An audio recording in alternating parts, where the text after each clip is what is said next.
BJP अभी भी ये समझ रही है कि वो 2019 के रिजल्ट में है, तो अभी उर्दू में कहते हैं कि अभी ख्वाब गफलत से बेदार नहीं हुए हैं। दूसरी बात यह है कि इस पूरे प्रेसिडेंट के एड्रेस में कहीं पर भी लफ्ज़ माइनॉरिटी का इस्तेमाल नहीं हुआ। आखिर क्यों? भाई, संविधान की आप बात करते हैं तो संविधान में आर्टिकल 30 में लिखा नहीं है माइनॉरिटी, तो इतनी नफरत क्यों है? तीसरा यह है कि नौजवानों की बात हो रही है, बेरोजगारी तो इनका मुकद्दर बना कर रख दिया। सबसे ज्यादा बेरोजगार अगर कोई इस देश में है तो नौजवान हैं, उनके बारे में सिर्फ बातें हो रही हैं।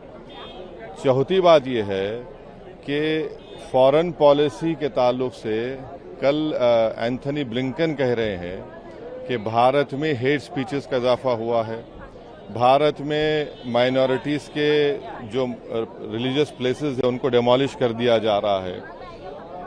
पांचवी बात यह है कि कोई देश को राह दिखाने के लिए कि सरकार क्या करने वाली है इकोनॉमी को रिवाइव करने के लिए, कुछ जिक्र नहीं है।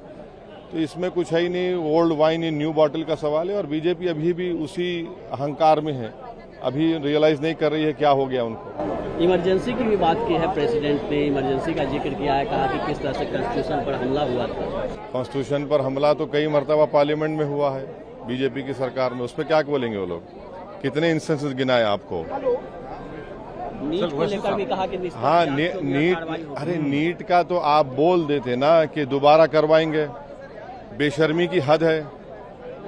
एक सोसाइटी रजिस्टर कर दिया आपने, बेशर्मी की हद है। आप 25 लाख युवाओं से, उनके फैमिलीज के से आप खेल रहे हैं। पेपर लीक हो जाता है एक दिन पहले, हर जगह लीक ही लीक हो रहा है, कहाँ की लीक नहीं हो रहा है? तो नीट को दोबारा करवाना चाहिए, उसका जिक्र ही नहीं है। कहाँ पेपर लीक हो गया? झारखंड में, महाराष्ट्र में, बिहार में, हर जगह लीक हो चुका है। और प्रधानमंत्री झूठ बोलते, ना खाऊंगा ना खाने दूंगा, सब खा रहे हैं, लीक हो रहा है।